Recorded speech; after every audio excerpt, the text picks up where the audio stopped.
अपना cosmic roommate mister moon, seriously हमेशा वहीं रहता है। तो चलो मून के बारे में बात करते हैं। हाँ, वो बड़ा सा गोल सा जो अपने आसमान में लटका रहता है, एक कॉस्मिक रूममेट जैसा, समझे।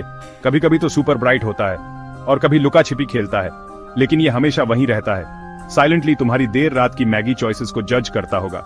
ये वहां ऊपर तब से है, मतलब हमेशा से, लॉन्ग बिफोर हमारे पास नेटफ्लिक्स था। हजारों सालों से लोग इसे ऊपर देखते आ रहे हैं, वंडरिंग कि ये क्या है, क्या इसे रेंट चाहिए? प्रोबेबली नहीं। ये मून यार सिर्फ एक नाइट लाइट नहीं है, ये एक बिग डील है। दुनिया भर के कल्चर्स में इसकी कहानियां हैं। कुछ इसे गॉड मानते थे, कुछ गॉडेस, कुछ तो ये भी सोचते थे कि ये किसी डिलिशियस चीज का जायंट बोल है। आई मीन, एक स्काई बोल किसे नहीं चाहिए होगा। इंडिया में हम इसे चंदा मामा कहते हैं, अंकल मून, एक अंकल जो हर रात मिलने आता है। इंडिया में मून सिर्फ एक सेलेस्टियल बॉडी नहीं है, ये तो प्रैक्टिकली एक रिश्तेदार है। हम इसे चंदा मामा कहते हैं, जिसका मतलब है moon uncle. Think about it, एक अंकल जो हर रात आता है, कभी फैशनेबली लेट, कभी बिल्कुल टाइम पर। वो चाय या स्नैक्स नहीं मांगता, जो किसी भी अंकल के लिए एक प्लस है। ये टर्म चंदा मामा कितनी लोरियों में है।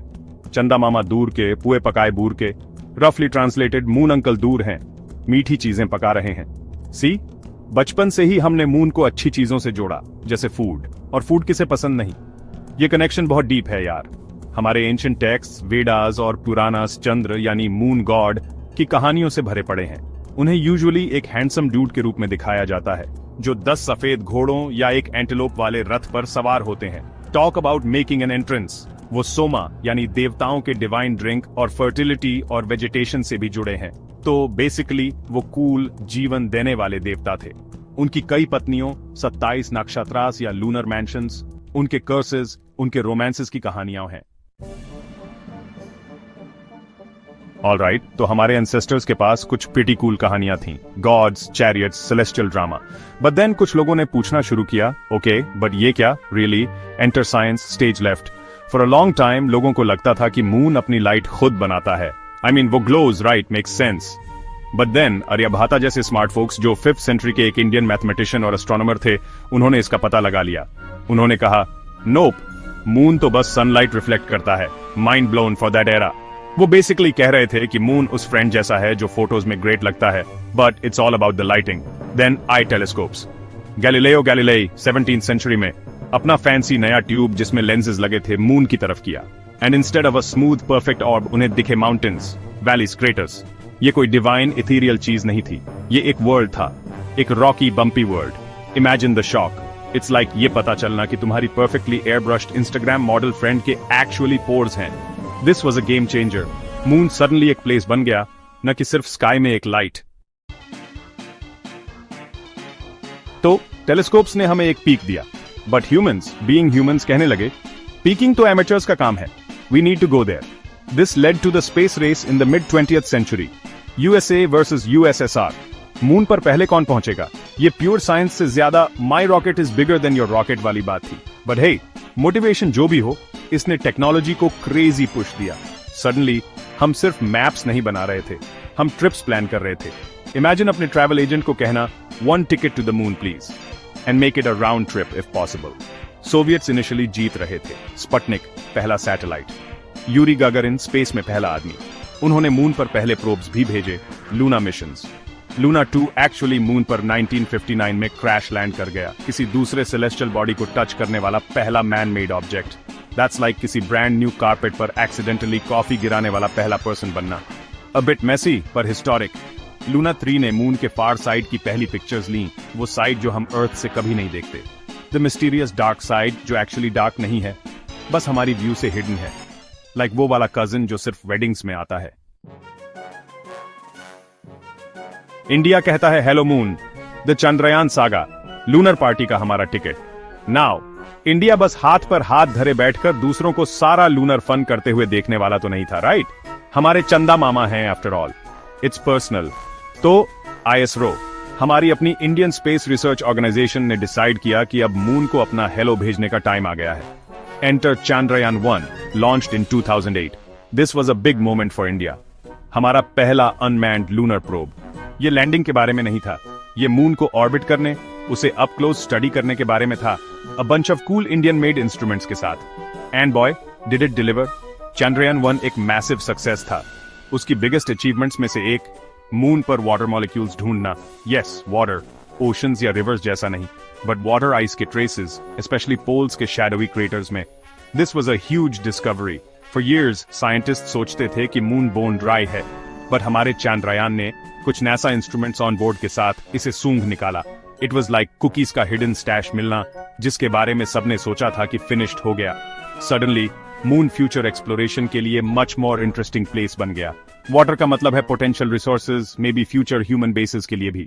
The moon's dance with earth's waters, tides and marine life. अब चंद्रयान की डिस्कवरीज से थोड़ा ब्रेक लेते हैं और मून के एक और फैसिनेटिंग रोल पर नजर डालते हैं। We often take this for granted, लेकिन मून का हमारे प्लेनेट पर एक बहुत ही खास इन्फ्लुएंस है, टाइड्स। टाइड्स, वो रिथमिक राइजिंग और फॉलिंग ऑफ सी लेवल्स, हमारे मून की ग्रेविटेशनल पुल का रिजल्ट है। जब मून अर्थ के क्लोजर साइड पर खिंचाव डालता है तो ओशंस में हाई टाइड्स क्रिएट होते हैं, और जब मून अर्थ से दूर होता है तो लो टाइड्स होते हैं। ये टाइडल साइकिल्स हमारे मरीन इकोसिस्टम्स के लिए बेहद क्रूशल हैं। इमेजिन कोस्टल एरियाज जहां टाइड्स का आना और जाना एक नेचुरल क्लॉक की तरह काम करता है। कई मरीन स्पीसीज जैसे क्रैब्स, मसल्स और सर्टेन टाइप्स ऑफ फिश अपने ब्रीडिंग और फीडिंग साइकिल्स को टाइड्स के साथ सिंक करते हैं। टाइड्स की वजह से इंटरटाइडल जोन्स क्रिएट होते हैं, जो मरीन लाइफ का बस्टलिंग हब होते हैं। और सिर्फ मरीन लाइफ ही नहीं, ह्यूमंस ने भी टाइड्स का भरपूर फायदा उठाया है। थिंक अबाउट एंशिएंट सेलर्स जिन्होंने टाइड्स को नेविगेट करने के लिए इस्तेमाल किया, या modern day tidal energy projects जो क्लीन रिन्यूएबल एनर्जी जनरेट करने के लिए टाइड्स की पावर हार्नेस करते हैं। मून और अर्थ का ये ग्रेविटेशनल डांस न सिर्फ हमारे ओशंस को शेप करता है, बल्कि हमें एक इंटरकनेक्टेड सिस्टम का रिमाइंडर भी देता है, जहां एक डिस्टेंट सेलेस्टियल बॉडी का हमारे डेली लिव्स पर प्रोफाउंड इंपैक्ट हो सकता है। सो नेक्स्ट टाइम जब आप बीच पर हों और टाइड्स को आते जाते देखें, रिमेंबर ये मून की जेंटल पुल है जो ये मैजिक क्रिएट कर रही है। मून के फेजेस एक सेलेस्टियल कैलेंडर। मून हमेशा से सिर्फ अर्थ के चक्कर काटता हुआ एक पत्थर नहीं रहा है। इसके फेजेस न्यू मून से लेकर फुल मून तक और फिर वापस इंसानों के लिए एक सेलेस्टियल कैलेंडर रहे हैं, जिनसे खेती बाड़ी के तरीकों, धार्मिक रीति रिवाजों और यहां तक कि टाइम को समझने में भी मदद मिली है। कई पुरानी सभ्यताओं में मून के फेजेस को बड़े ध्यान से देखा और रिकॉर्ड किया जाता था। जैसे कि पुराने इजिप्ट के लोग एक लूनर कैलेंडर यूज करते थे, जिससे फसलों की बुवाई और कटाई का टाइम पता चलता था। चाइनीज लूनर कैलेंडर, जो आज भी यूज होता है, चाइनीज न्यू ईयर जैसे इंपॉर्टेंट फेस्टिवल्स की डेट्स तय करता है। हिंदू धर्म में मून के फेजेस कई धार्मिक रिवाजों और त्योहारों से गहराई से जुड़े हुए हैं। मून का बढ़ना और घटना जिंदगी, मौत और फिर से जन्म के साइकिल का प्रतीक माना जाता है।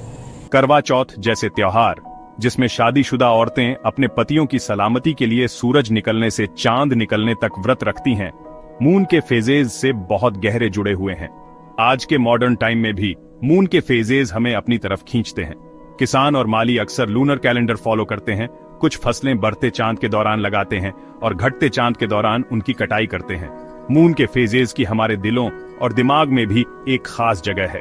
किसने फुल मून को देखकर हैरानी महसूस नहीं की होगी, या न्यू मून को देखकर यह महसूस नहीं किया होगा कि एक नई शुरुआत होने वाली है। तो अगली बार जब आप मून की तरफ देखें तो याद रखना, ये आसमान में सिर्फ एक चमकता हुआ गोला नहीं है। ये एक टाइमलेस गाइड है, एक सेलेस्टियल कैलेंडर जिसने इंसानी सभ्यता को इतने तरीकों से बदला है कि हम गिन भी नहीं सकते।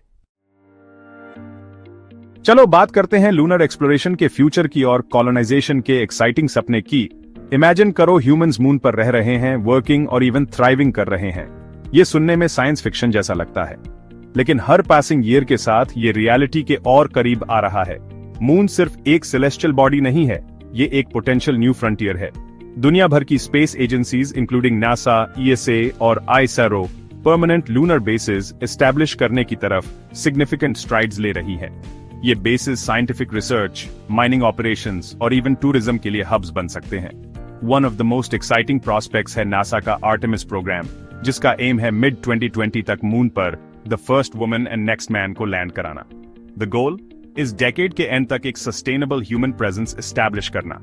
पिक्चर करो, एस्ट्रोनॉट्स कॉस्मिक रेडिएशन से शील्डेड हैबिटेट्स में रह रहे हैं, लूनर सोइल में फार्मिंग कर रहे हैं और लाइफ सपोर्ट के लिए लोकल रिसोर्सेज यूज कर रहे हैं। बट ये सिर्फ सर्वाइवल की बात नहीं है, ये थ्राइविंग की बात है। टेक्नोलॉजी में एडवांसेस लूनर कॉलोनीज को सेल्फ सफिशिएंट बना सकती है। 3D प्रिंटिंग हैबिटेट्स कंस्ट्रक्ट करने के लिए यूज हो सकती है, जबकि हाइड्रोपोनिक्स फ्रेश फूड प्रोवाइड कर सकता है। सोलर पैनल सन से अबंडेंट एनर्जी कैप्चर करके इन लूनर आउटपोस्ट को पावर दे सकते हैं। प्राइवेट कंपनीज जैसे स्पेस एक्स और ब्लू ओरिजिन भी इस एक्शन में शामिल हो रही हैं। वो स्पेसक्राफ्ट और टेक्नोलॉजीज डेवलप कर रही हैं जो लूनर ट्रैवल को मोर अफोर्डेबल और फ्रीक्वेंट बना सकती हैं। इलॉन मस्क का विजन ह्यूमैनिटी को मल्टी प्लैनेटरी स्पीसीज बनाने का मून से ही स्टार्ट हो सकता है। हालांकि ये चैलेंजेस के बिना नहीं है। मून का हार्श एनवायरनमेंट अपने एक्सट्रीम टेम्परेचर्स और एटमॉस्फेयर की कमी के साथ सिग्निफिकेंट हर्डल्स पैदा करता है। बट हर चैलेंज के साथ इनोवेशन आता है। साइंटिस्ट्स और इंजीनियर्स टायरलेसली वर्क कर रहे हैं ऐसे सॉल्यूशंस डेवलप करने के लिए जो लूनर कॉलोनाइजेशन को सिर्फ पॉसिबल ही नहीं बल्कि सस्टेनेबल भी बनाएंगे। सो क्या हम अपनी लाइफ टाइम में मून कॉलोनीज देखेंगे? द आंसर अब और ज्यादा एक रिसाउंडिंग यस जैसा लग रहा है। सपना रियलिटी बन रहा है, one mission at a time. जब हम आज रात मून को देखें तो चलो याद रखें कि हम ह्यूमन एक्सप्लोरेशन के एक न्यू एरा की दहलीज पर हैं। मून हमारा एंशिएंट कंपेनियन जल्द ही हमारा न्यू होम बन सकता है। मॉडर्न मून मिस्ट्रीज, पानी, वियर्ड डस्ट, और ये अब भी इतना इंटरेस्टिंग क्यों है? तो हमें वाटर मिला, दैट्स कूल, बट मून के पास अभी भी प्लेंटी ऑफ ट्रिक्स हैं, या यूं कहें उसके क्रेटर्स में। साइंटिस्ट अब इस वाटर आइस में सुपर इंटरेस्टेड हैं। कितना है? Is it accessible? Can we use it? Imagine future astronauts moon पर, जिन्हें अर्थ से सारा वाटर ढोकर नहीं ले जाना पड़ेगा। दे कुड पोटेंशियली इस आइस को माइन कर सकते हैं, पीने के लिए मेल्ट कर सकते हैं, या रॉकेट फ्यूल के लिए हाइड्रोजन और ऑक्सीजन में स्प्लिट भी कर सकते हैं। That would be a game changer lunar base बनाने के लिए या स्पेस में डीपर मिशंस के लिए। मून एक कॉस्मिक गैस स्टेशन बन सकता है। Fill her up with lunar H2O please. Then है helium 3। This is a rare isotope of helium जो अर्थ पर स्केर्स है, बट माना जाता है कि मून पर रिलेटिवली अबंडेंट है। बिलियंस ऑफ ईयर्स की सोलर विंड से लूनर सोइल में जमा हुआ। Why do we care? Because helium 3 nuclear fusion reactors clean energy का ड्रीम के लिए एक पोटेंशियल फ्यूल है। Fusion power vast amounts of energy दे सकता है with little radioactive waste. तो मून हमारी फ्यूचर एनर्जी नीड्स की हो सकता है। The future is lunar. सब वापस क्यों जाना चाहते हैं? क्या वहां वाईफाई आ गया? तो 60s और 70s के अपोलो मिशंस के बाद मून पर human visits kind of paused हो गए। It was like been there done that, got the T-shirt and the rocks. But now interest में एक ह्यूज रिसर्जेंस है। Everyone wants to go back. NASA अपने Artemis program के साथ leading the charge है, aiming to land the first woman and the next man on the moon. इस बार sustainable presence बनाने पर फोकस के साथ। Think lunar basis, regular trips. It's not just about planting flags anymore, it's about staying. Maybe we'll finally कुछ decent Wi-Fi install कर देंगे. A guy can hope, right? Why the sudden rush? Well, for one, अब हम so much more जानते हैं। Water ice की discovery, helium 3 जैसे resources का पोटेंशियल, ये मून को इकोनॉमिकली और स्ट्रेटेजिकली इंटरेस्टिंग बनाते हैं।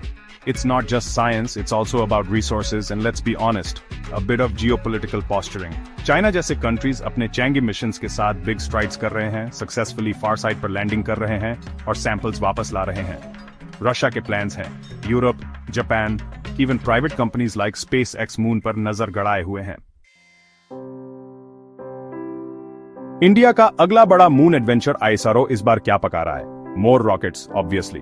चंद्रयान 2 के बिटर स्वीट एक्सपीरियंस के बाद तुम्हें लगता है ISRO ने अपने लूनर ड्रीम्स को पैकअप करके घर चला गया? No way. If there's one thing ISRO is good at, apart from budget में amazing satellites बनाने के, it's perseverance. They took the lessons from Vikram की hard landing से और got straight back to the drawing board. The result? Chandrayaan 3. This mission was all about redemption. About proving कि हम वो tricky soft landing nail कर सकते हैं. And guess what? August 2023 में इंडिया ने कर दिखाया। चंद्रयान 3 ने अपने विक्रम लैंडर और प्राज्ञान रोवर को मून के साउथ पोल के पास सक्सेसफुली सॉफ्ट लैंड कराया। This was huge. इंडिया दुनिया का 4th कंट्री बन गया जिसने मून पर सॉफ्ट लैंडिंग की and the very first to land near the lunar south pole. Take that world. The Pragyan rover roll out हुआ और सरफेस को एक्सप्लोर किया for about 2 weeks, soil composition और temperature के बारे में valuable data भेजा। It even detected sulfur, जो एक significant finding थी। The whole country celebrated. It was a moment of immense pride. We showed कि हम engineering और science के incredible feats achieve कर सकते हैं। Chanda Mama must have been smiling down on us, or maybe winking. Conclusion. इतने सालों बाद भी मून के दीवाने, it's pretty okay, the moon, हमारा constant celestial companion. Ancient stories में एक mysterious deity से लेकर एक well photographed rock तक. We've worshipped it. इस पर पोएम्स लिखी हैं, अपने मूड्स के लिए इसे ब्लेम किया है, and eventually we even walked on it. And now हम प्राज्ञान जैसे रोबोटिक बडीज को भेज रहे हैं। It's been a long relationship humanity और मून का। ये अब भी हमें फैसिनेट क्यों करता है? मे बी जिस तरह ये वहां लटका रहता है, मे बी रात के स्काई का रोमांस, वो काल्म जो ये लाता है, और maybe it's just inherently cool to have a giant natural satellite. It's a shared experience for all humanity. No matter आप अर्थ पर कहां हैं, आप ऊपर देखते हैं, and there it is. It reminds us कि एक होल यूनिवर्स है वहां। द साइंटिफिक रीजंस कंपेलिंग हैं, श्योर, रिसोर्सेज, फर्दर एक्सप्लोरेशन के लिए एक प्लेटफॉर्म, अर्ली सोलर सिस्टम में एक विंडो। इंडियाज कॉन्ट्रीब्यूशंस आर्यभट्टा से लेकर चंद्रयान तक ने दिखाया है कि we are serious players in this lunar game.